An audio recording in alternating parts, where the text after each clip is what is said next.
Yeah. Raising or lowering the quantity of a good would not increase total surplus. We're assuming in this case, there is no shortage. There is no long lines. If you remember from before, we talked about when there is a shortage, when you don't allow the price to balance the market, there will be shortages.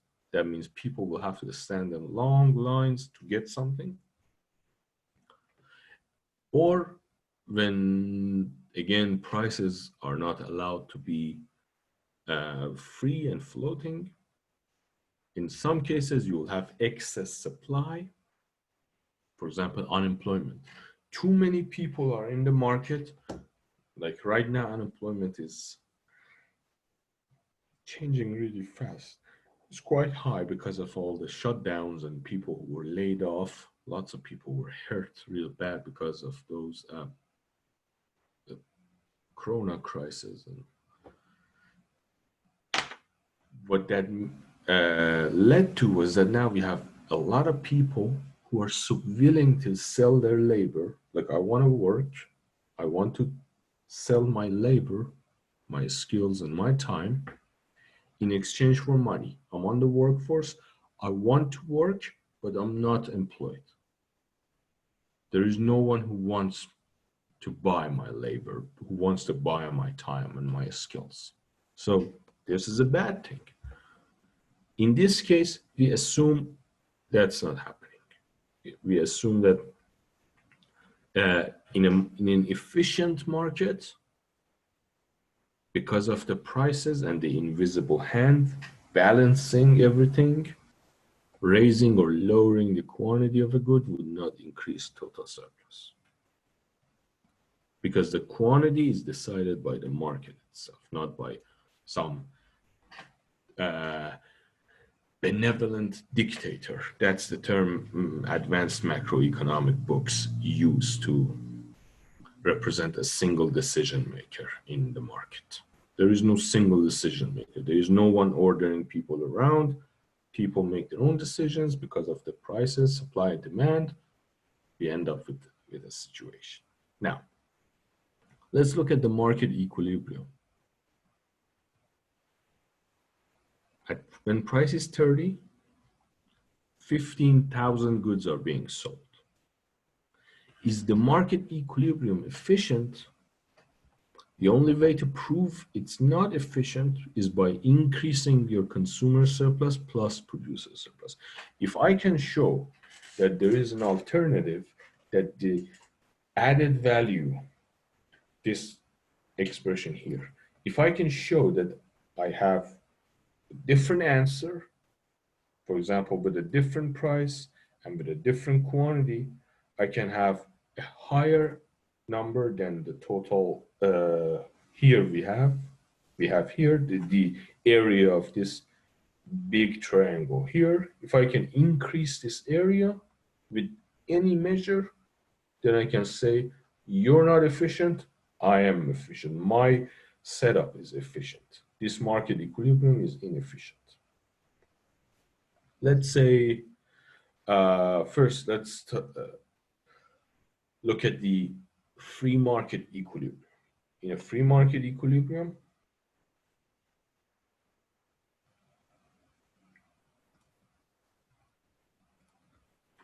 in a free market,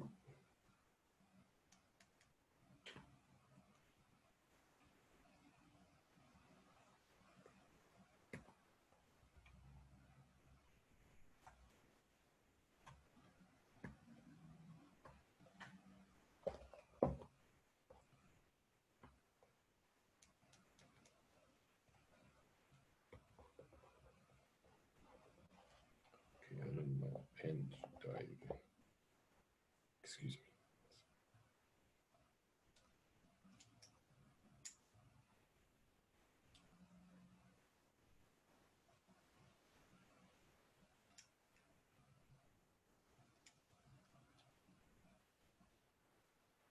After this COVID-19 crisis is over, I'm pretty sure I'll be opening a computer repair shop, or I'll be an IT guy for someone. I had to teach myself everything about this business. When you have a free market equilibrium, you have your supply curve, demand curve, people negotiate, they arrive at this price. This is P star, and this is quantity star. Now, every point on this demand curve, it represents an individual. This individual has a different taste. For example, let's say this is the market for TVs. Different people have different tastes. Some people, let's say, for example, my mom, loves to watch these Brazilian soap operas. My dad loves to watch his uh, movies and watch the news. This is me. I would like to watch uh, like this Netflix series and things like that. We all have our different tastes, and our taste represents how much we're willing to pay. Every point on a demand curve, it shows our willingness to pay for something. I'm willing to pay this much for a TV. My dad is willing to pay a little more, my mom a little more.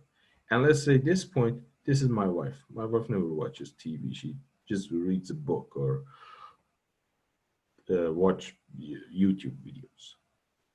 Her willingness to pay is lower than the price in the market.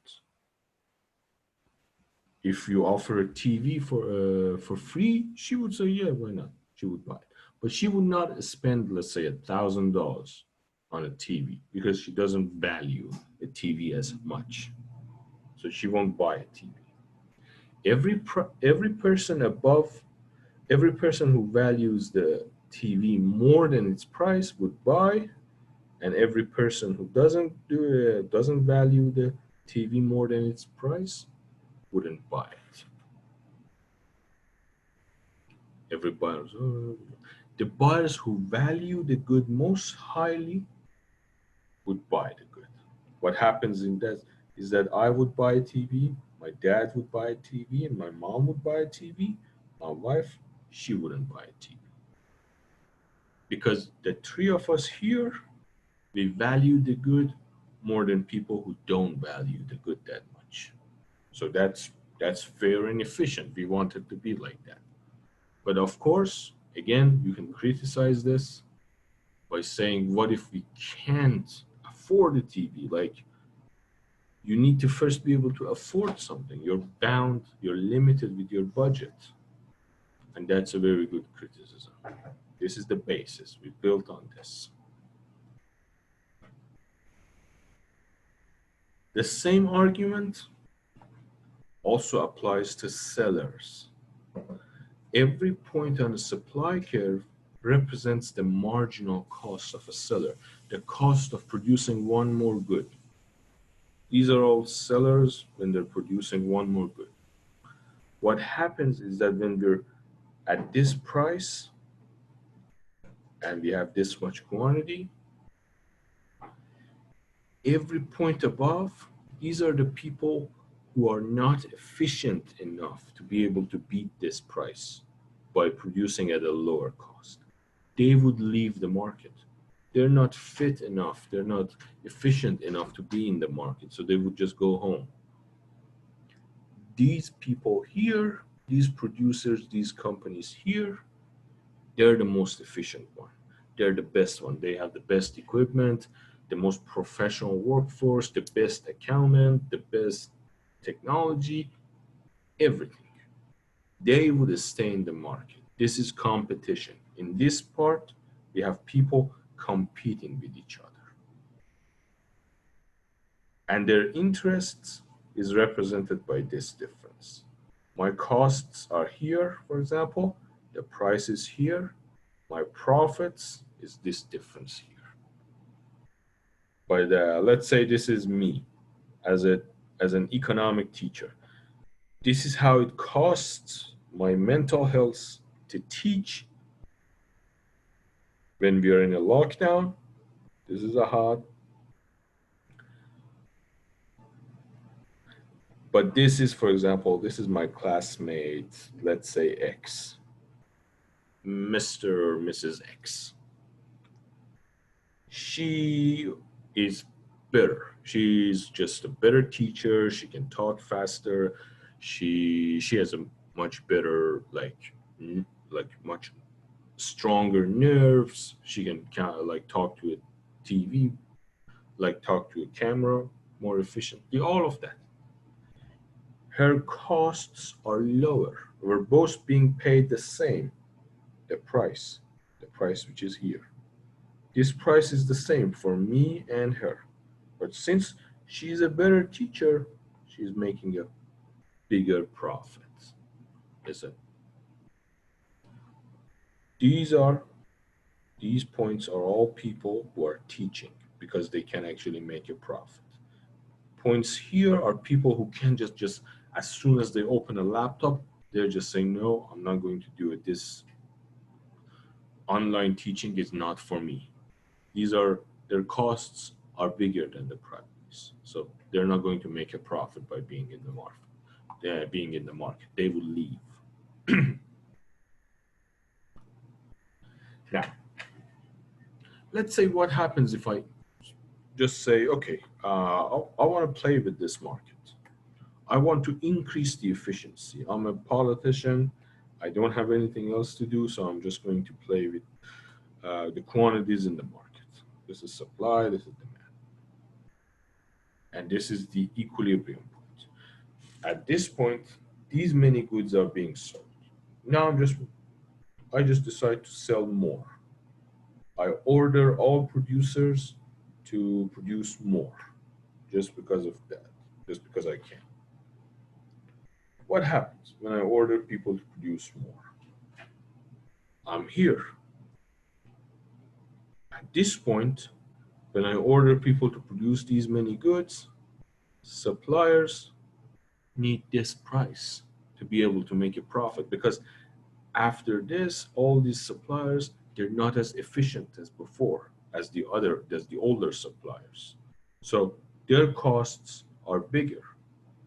They need this price. But who's going to pay this price? The consumers, right?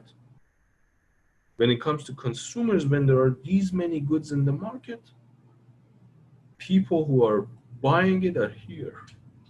These people only value this good this much. The consumers value the good this much. The producers want this price. As you can see, there is a problem. Lots of goods, they don't have any consumers. People are not willing to pay. At this point, only these many people will buy with this really high price. Only people who are above that price level at this point will buy it. The rest of the people will just not buy it because they're not going to pay that really high price. So they will leave the market by. They will leave the market. What happens is that there are too many goods without a customer. So eventually producers would stop producing because it's it's meaningless to produce when there is no customer.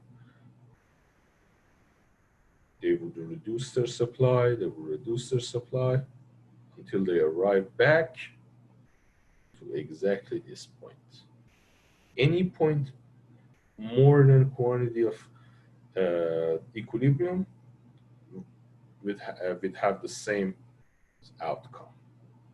People will not buy the goods, producers will reduce their production, we come back to the equilibrium again. So Mr. Politician didn't actually increase surplus or efficiency by increasing production. So ordering to increase production won't work. So Mr. Politician goes home, but he's not finished yet. He's determined to improve the market. He comes to work tomorrow, issuing a new decree saying that, okay, we tried to increase production, didn't work. This time we try to decrease the production. Supply, demand. Now I say, okay, you don't get to produce as much as before. You only get to produce 50% as before. Here, these many goods. This will be now your new production level. When there are only these many goods, the best consumers, and it's a merit-based situation. So we assume that the politician only let the best people stay in the market. So the best producers stay in the market, these guys here. These folks, they're the best producers. They have the lowest cost. Everyone else would leave the market because it's a merit-based system. And their costs is this much. This is their cost level. But then when you have only these many goods, people are willing to pay a really high price because people are here. Producers are here, their costs are low. Consumers are above, are here. These are the people who are willing to pay a really high price, while the price is only this much. The cost of producers are only this much. So what happens is that producers now can actually improve. They have a lot of customers. There are people standing in lines behind, outside of their store. And they're willing to pay these really high prices. So why not producing more? They would produce more and more and more.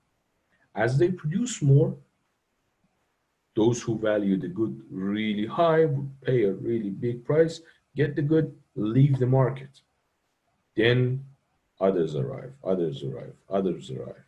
They will produce more, more, more, until they arrive back to the equilibrium. When they arrive at this point here, equilibrium, they will stop. This is the point when people settle down. Okay, this is enough. If I produce one more unit, no one will buy it. So I would not produce. And the concept of equilibrium is actually called a stable equilibrium. It's not something that only is in economics. It's something like, it's from mathematics, and like mathematicians, they ruined everything for everyone. They brought all these tools. I'm joking. They didn't actually ruin anything. They improved it, but they made it everything much harder for everyone.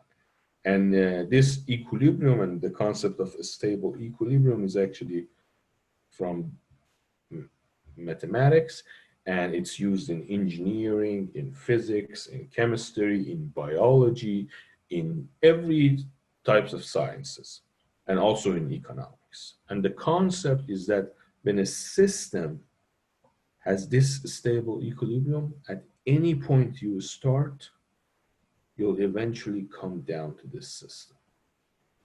No matter where you start, you'll come back to this. And as we saw, this holds true for a free market economy. At any point, the market goes back to its equilibrium.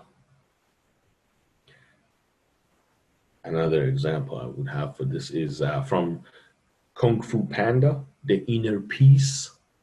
Like, remember, if you watched it, I think it was Panda 2, Kung Fu Panda 2, the concept of inner peace, Master Shifu was always training to achieve inner peace.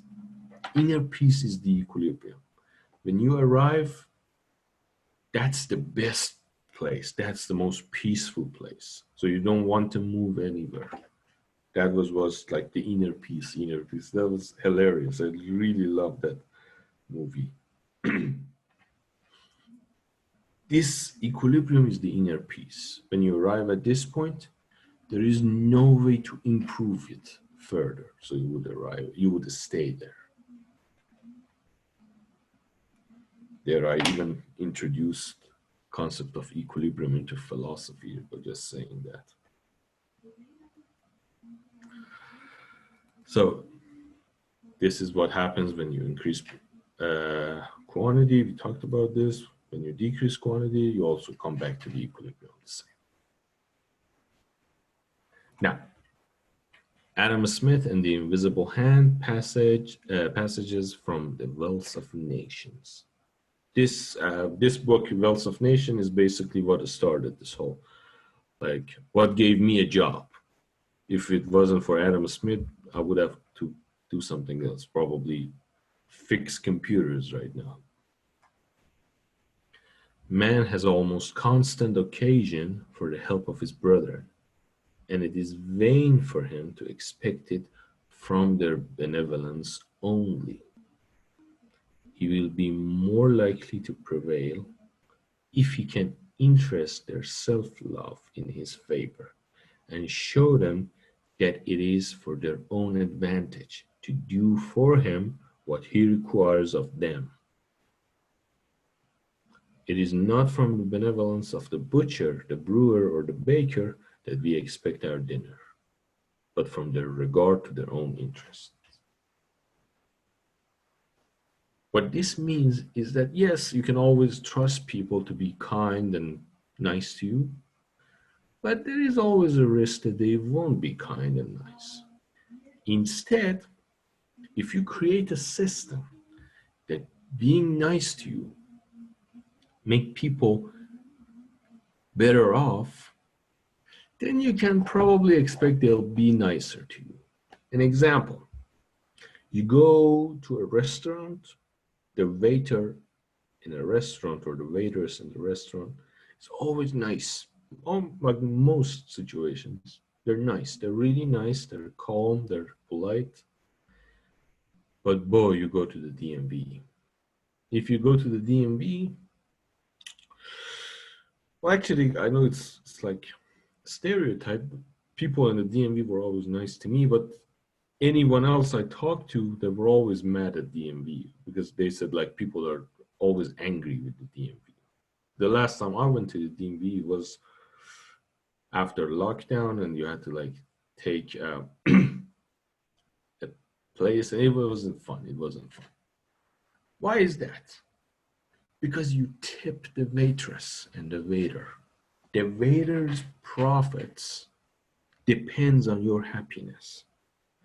Through your tipping, you make sure that the waiter or the waitress would serve you, would actually make sure that you're, like when you're working at a restaurant, you're assigned to this table. Like this table is my responsibility if I'm a waiter.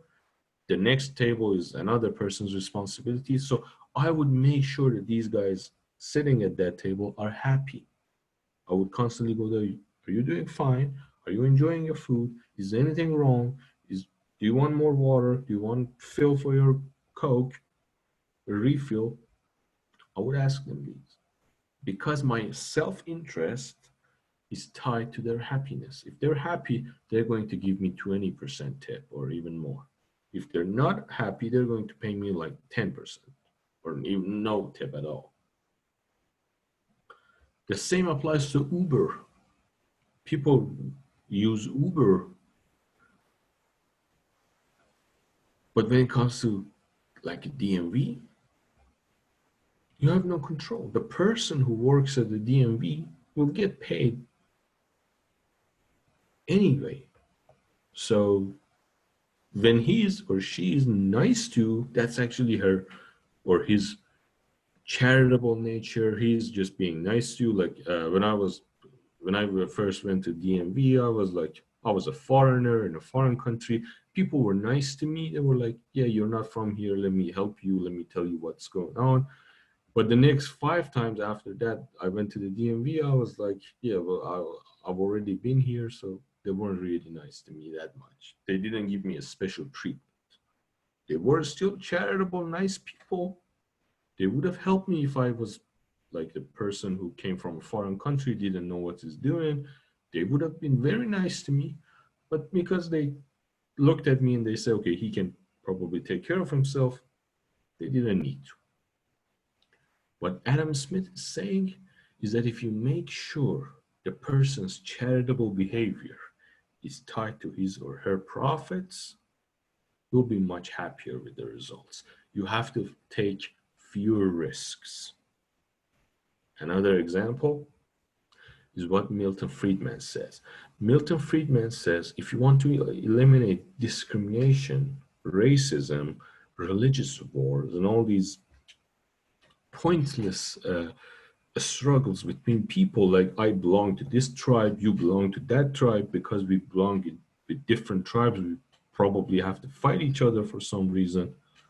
The only way to eliminate discrimination is through capitalism, free market capitalism.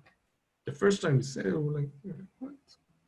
That doesn't make any sense. Like capitalism, selfish people who just want money, they would create peace? How? Because if you can teach a Catholic, a Muslim, a Protestant, an Amish, a Hindu, a Buddhist, an atheist, an agnostic, and all of these different faiths and absence of faith. If you can teach all of them that if you guys just stop fighting each other and start trading with each other, you can be richer. Each one of you, you can afford to buy that car you always wanted if you just stop fighting your neighbor because of their religion. You could have the house you always wanted.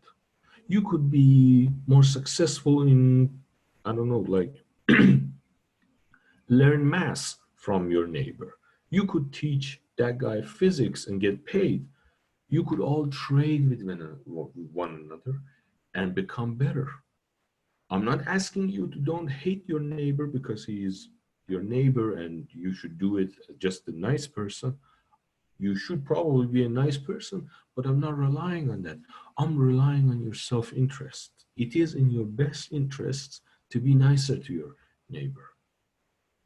That would eliminate discrimination. Like, I'm from Iran, and in Iran, we have like these 100 different ethnic groups. Each one has their own language, their own culture, their own history, and sometimes, especially among older people, there are some, I don't know how to say this. There are some strange behavior. And I used to work for this company on the other side of the country, and they're a minority group who speak a different language, and they also have to speak the common language in the country, which is the Persian language, my language. And sometimes when you go to a certain business and you ask for, like, I want to buy something from you, like buy a biscuit or some tea, or things like that, they wouldn't speak with you in that language. They would like the language game that they use is it's quite funny. They do it. And I was much younger. I was very angry, like you can't treat me like that, things like that. Then I talked to my boss about this, that not this is not good. I'm leaving. This is not good. I'm like, what's wrong with these people? My boss, he was an older man, a much older man. And he said, you know what? They don't really hate you. They hate money. They don't hate you that much. They hate money. Their problem is these people are scared of money. If you show them money, they will run away. No, no, don't pay me. If they liked money, they wouldn't care about what language you have. Who cares? That's the argument. That's the way economists think. And this is kind of like, it's beautiful and at the same time it's exciting and it's quite a little dark. Like it depends on the person's character, but this is how economists think. Some people love it. Like I myself, I enjoy it. It's like watching Game of Thrones, like when you watch Tywin Lannister. That's how economists think. Tywin Lannister, for the most part, he had this very profit-oriented economic thinking. But then this is only half the story. This is how economists look at problems. A sociologist would disagree with this. A sociologist would say that money is not the only thing that's important for people. When people are making decisions, they attach value to certain things. For example, Karl Marx says people only care about class. There's only one thing important, and that's class. If you're upper class, no matter how much money a lower class person pays you, you will not treat the lower person class the same. A few years later, there was this person who was called Weber. He says, now class is not everything. There are also um, power and popularity, political power. And this actually starts making sense. Like when you think yourself, like with yourself, why would some politicians spend tens of millions, hundreds of millions of dollars of their own wealth for office? I mean, they're actually ending up being poor. Before that, for example, Mr. X or Mrs. Y, they were hugely successful billionaires. They spent a portion of their wealth, total worth, just to get elected to fund their political campaigns. And now they're poor. They're not poor, they're still billionaires, but compared to 2 years ago, they don't have that much money. What made them make this decision? So economic way of thinking is not the only way, I would say. Especially these days, I was actually encouraged. They send us email that you would study this, and I actually read a little about sociology to be able to talk through this part, because this part is always something special in this class. So you have to think with yourself, like, how do you want to be? Do you want to be the person who only values, or at least expect others to value their own self-interests, or different? How do you want to look at the world? For me, if I want to give you my own understanding, is that I can only expect economic thinking from businessmen and businesswomen. If someone is a businessman or a businesswoman, a professional working in a business area, and I have a certain, it's like a strictly professional, business oriented relationship with that person, I can expect him or her to behave in an economic way, to just try to further his own self interests, like that boss I had. He taught me something really nice and then fired me. Like, he didn't fire me because he didn't like my racial background or my language. He just fired me because I wasn't efficient. He could find someone else. And that's the lesson I learned from that interaction. Interest their self love in his favor and show them that it is for their own advantage to do for him what he requires of them. My personal understanding is that this makes perfect sense only for certain people, for business. Your understanding could be different. Every individual neither intends to promote the public interest nor knows how much he is promoting it. He intends only his own gains, and he is in this and in many other cases led by an invisible hand to promote an end which was no part of his intentions. Nor it is always the worse for the society than it was no part of it. By pursuing his own interest, he frequently promotes that of the society more effectually than when he really intends to promote it. That's also something nice. If you like, what is society? Society is every single one of us. If every single one of us pursues their own interests, our own interests, by improving our own personal life, all of us together can improve the society. If I improve myself, and you also, each one of you also improve yourselves, then we can all improve the society, because the society at the end of the day is just you, me, we're all together. This is also a really nice saying. Market efficiency. Adam Smith's invisible hand, as we talked about, it takes all the information about buyers and sellers into account, guides everyone in the market to the best outcome and economic efficiency. How? By letting people make their own decisions. Free markets are the best way to organize economic activity.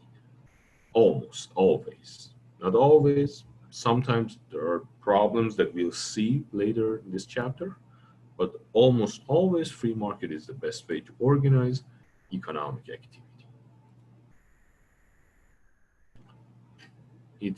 This is the weirdest example. Supplying kidneys. A market that allows payment for human kidneys should be established on a trial basis to help extend the lives of patients with kidney disease. Before we start talking about this, let me just give you this information. Each one of us, we have 2 kidneys.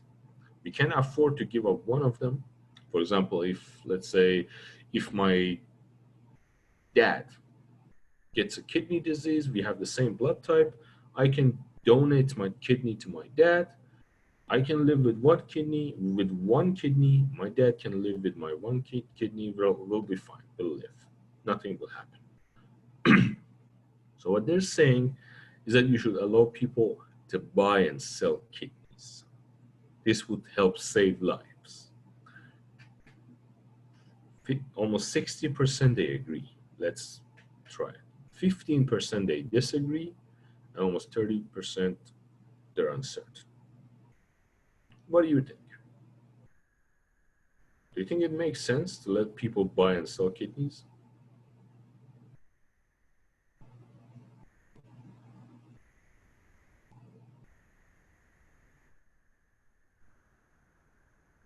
There is one country in the world doing this. The only country in the world that it's illegal. It is legal in that country to sell one of your kidneys, and only one of your kidneys. It's Iran. It's my country. So I actually see this, like this stuff. The costs is that, well, let's be honest, the people who sell their kidneys are not really billionaires. They're the poor people. So it's an ugly thing, like people who are poor willing to sell their own kidney. It would dehumanize people. It's like, it's not really nice to see that. On the other hand, it saves lives. So I've seen children who didn't have any chance of surviving, and their parents actually paid someone, bought one kidney from that someone, and their child was saved. And both of these people are now living. The child is happy, and the other person who sold his kidney are happy. So you're saving lives. So what do you think? Do you think it's a good thing? Like, from someone who didn't actually experience it, I want to know your opinion from an economic standpoint. Do you think it's a good thing?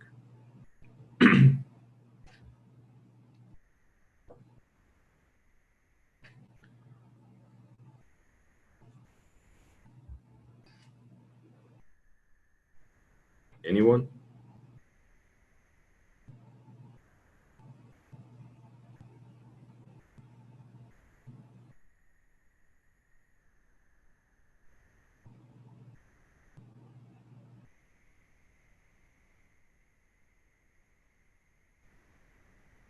I want answers.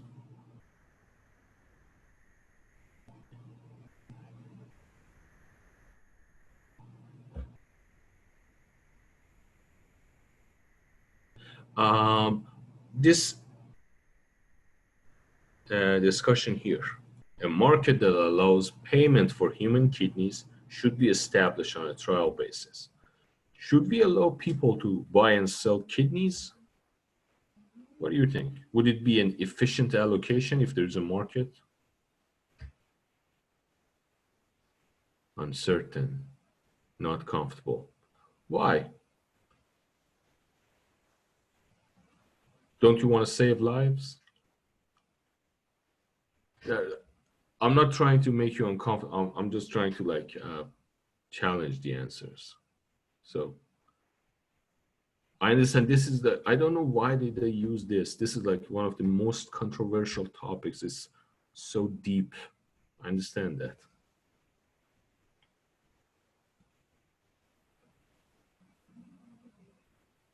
I understand the uncertainty of it because it's a free market. So yes, the trial of it, but it shouldn't be like a common thing.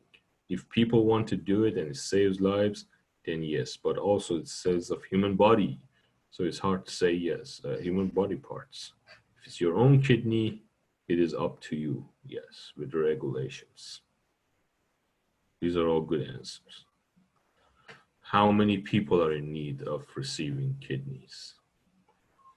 Yeah, if like right now, I think it's only like people who were in car accidents and things like that, or people who are willing to actually give up their, like donate, like if it's like a close family and we know each other.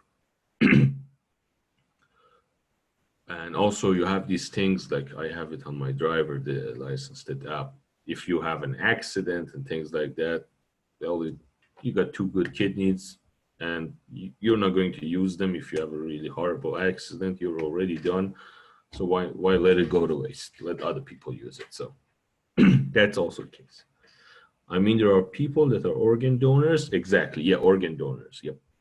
So like if something happens to them and the organ is intact, then the supply is there. Yep. Exactly. But if that supply is very limited, that would also, like this is,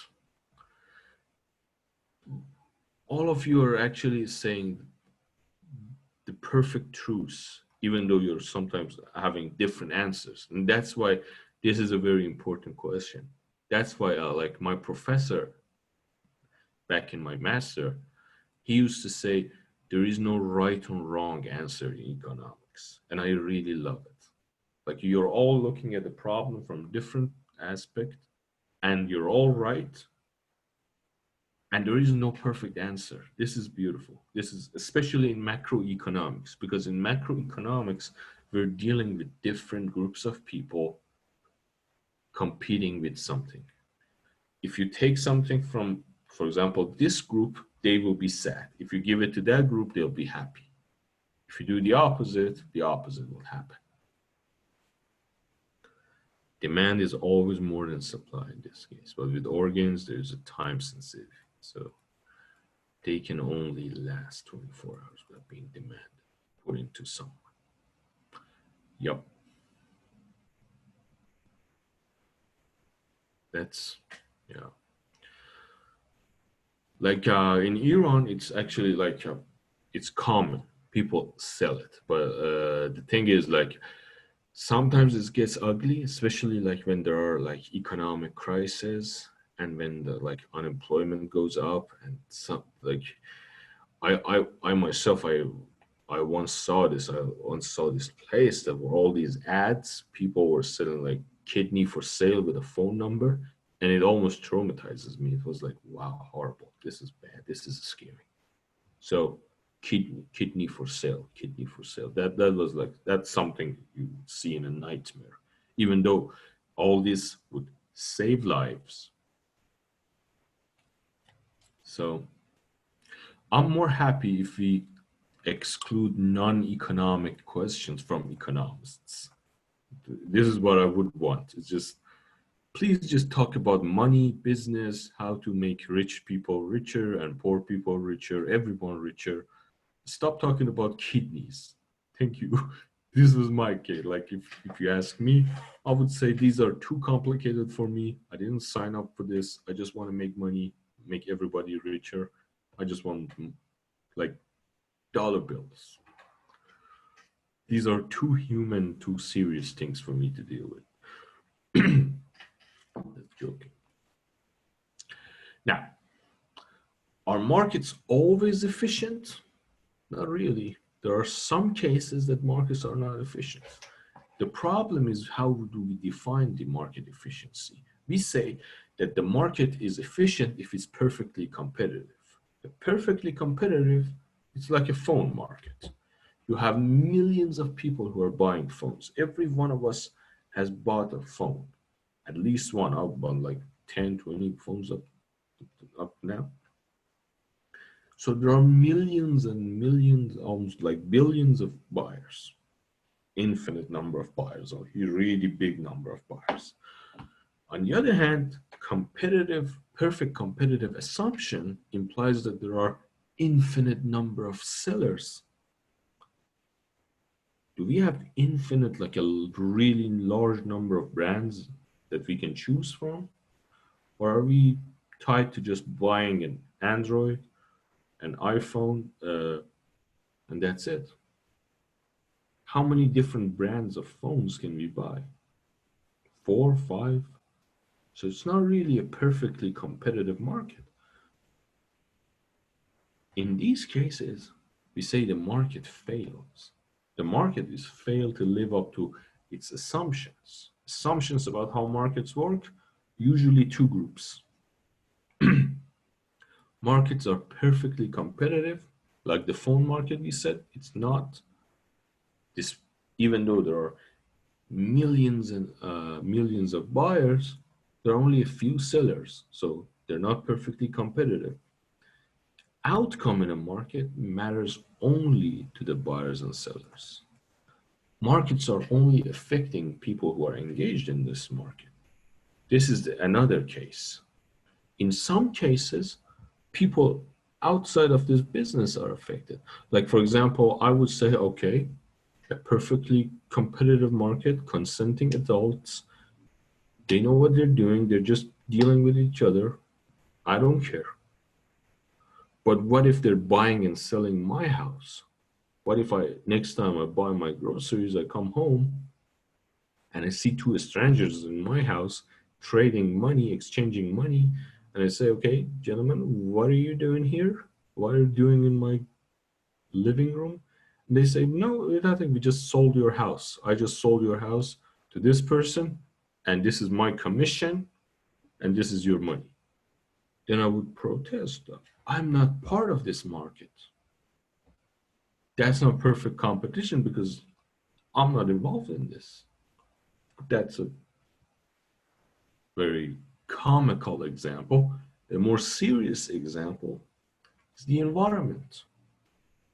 I'm trying to live here. Next to me across the street, there is this toxic waste management facility, and they're dealing with all these chemicals that would give me cancer. I'm not getting paid to get cancer. I'm just living here, minding my own business. It's none of my business. These folks across the streets are making a lot of money managing toxic waste. So I'm not involved in the market. Outcome in this market matters to me as well. So I'm indirectly involved. Therefore, this market is failing because it's ignoring my interests. When these assumptions do not hold, market equilibrium is efficient. No more. It's no longer efficient. Market power, phone example. A single buyer or seller controls market prices. Apple. There is nothing that can force Apple except that people wouldn't be able to afford their phones. So Apple is actually making up their own prices, and you can see it's affecting people. People are not really happy with Apple because Apple phones are always getting more expensive without many more features. So I've heard people complain about Apple prices because they have market power. Externalities, decisions of buyers and sellers affect people who are not participants in the market at all. Like if I'm standing here and two other people are like buying and selling radioactive nuclear waste near my house, I'm going to be affected. Even though I'm not getting paid, I'm not consenting to buying or selling any of this. So I'm involved here. And this second part, externalities, this is becoming very important. Every day it's becoming more important. Every day we're uh, like some people agree with this that like climate change you have to do something. Some people would say no. Someone say you're, for example, you going to vacation is actually hurting my interests because the climate is changing and you're contributing to the climate change. Someone says no, it's not like that. People are fighting. And actually in the first presidential debate there was this argument when it comes to deforestation in Brazil that was a huge game changer. And this is like a really good topic for research now. I don't know why like no one actually focused on this. One of the candidates actually said that uh, I will put pressure on Brazil to stop deforestation. Why? Because there are those Amazon jungles in Brazil, and these jungles are producing a sizable portion of like the world's oxygen, or they're neutralizing our carbon production. So all these trees in Amazon, they're disappearing. Why? Because the Brazilians are developing their countries. They're cutting trees, selling the lumber, using the land for farming, like every other developed country did. If you look, for example, at North Carolina, you can see that the whole place used to be a big jungle, a big forest. In North Carolina, your visibility is like 200 meters, like 100 feet. Why? Because the whole place is a forest. Brazilians are doing the same thing. But if they keep doing this, the whole world, what are we going to do? So this is a very important topic. And I was like, everyone missed that. I don't know why. This is becoming very important. The fact that you can argue that if you cut a tree in Brazil, you're hurting someone in Japan. You see? That's, I'm not saying that I agree with this or disagree with this. I'm saying this is very interesting. This is intriguing. I really am interested in this topic. What do you think? Do you think if I cut a tree in Brazil, I'm hurting the interests of someone in Japan? I want to know your view on this.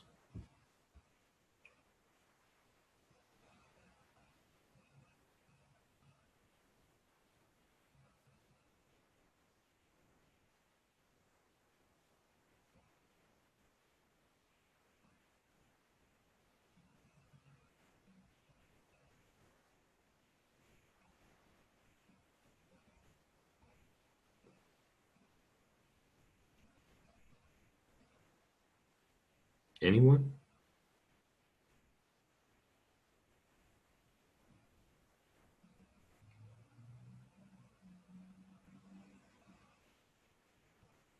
Do you think this deforestation in Brazil is actually would end up really hurting everyone like all over the world? And are we actually involved in this or it's none of our business? Do I have the right to tell the Brazilians that don't cut these trees or it's none of my business? It's their country, they know what they're doing. Definitely hurts. Yes, you can argue that it's definitely hurtful. But is it like, does it give you the right to say that uh, I don't cut those trees? Otherwise, I would like none of our business. But I think it hurts people on a global scale. If it hurts us, then it's our business. So You see, this is getting really interesting. Like 10 years ago, if they told me about like environmental concerns, I would have always expected like things like polar bears are ex getting extinct. Now it's becoming like serious. Like some countries are actually beginning to say, okay, if you don't do this, I will put a tariff on your imports, or I will cut my relationships with you. Perhaps in 50 years, countries would say, if you don't respect the environment, we'll attack you, and things like that. It's becoming very important. Deforestation causes issues on a global scale that can severely impact people and countries should get involved. Yes, makes sense. But if I want to play the other side, which is somehow my always what I like to do, is always when you make a point, I would defend the other side. Can I say that if I was a Brazilian, for example, I would say, but you did the same thing. You destroyed your own forests to become rich, developed, first world countries. Why shouldn't I have the same right? And this is actually a really good case. I don't have an answer to that. Like at one point, on one hand, I want to keep breathing. I really like oxygen. I'm sorry if it's selfish and if it's none of my business, deforestation in Brazil, but I like to breathe. I'm sorry, I need oxygen. On the other hand, we're punishing Brazil for what we all did. Like every country, even Iran, we destroyed all our forests and turned all the lumber into furniture. So this is very interesting. And again, like the last example, you're all right. It definitely hurts, and it's none of our business, but I think it hurts. Deforestation causes an issue on a global scale and severely impact people and countries. Yes, we all like oxygen. And this is why economics is such a beautiful thing. And this is why economics are interfering in environmental sciences. Like right now, there are two economists. I encourage you to go read about them. A Professor Nordhaus from University of Yale. He says it's none of our business. Just sit, just don't do anything. Just let people live their life. We'll be fine. No one's gonna die. The world will not end. We'll be fine. Don't worry about this. Of course, I give a really simple, definite explanation of a really complex situation. His model is called Alice model, and that's a great thing to see. It's very advanced. Just go read about it. On one hand, we have him, and on the other hand, we also have other people like Stiglitz and Whiteman who says he's wrong. And these are very important policy making decisions. If you're interested, I'll suggest you go read on it. Now, we're almost out of time, so let me mention some things. First, I'm going to cover chapter 8 in a YouTube video, and I would insist that you all watch it because you have to make up for the lost lecture because of this person stopped working. Also, after we finish chapter 8, next week we'll cover chapter 9, and after chapter 9 is over, we're done with establishing tools. Chapter 9 is the last chapter that we learn new tools. After that, we're only using the tools that we have learned to argue over actual macroeconomic decisions like GDP and things like that. And after chapter 9, I will give you your first writing assignment.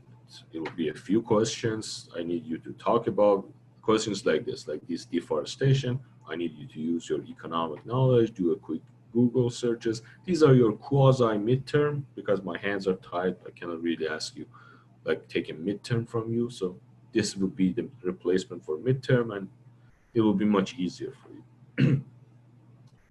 And that's it. That's the plan for next week. Any questions? Is there any questions?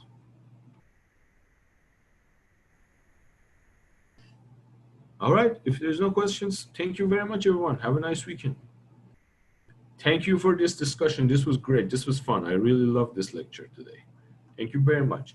If you have any questions, send me an email, and you can always like ask for office hours, things like that. You know, the usual stuff.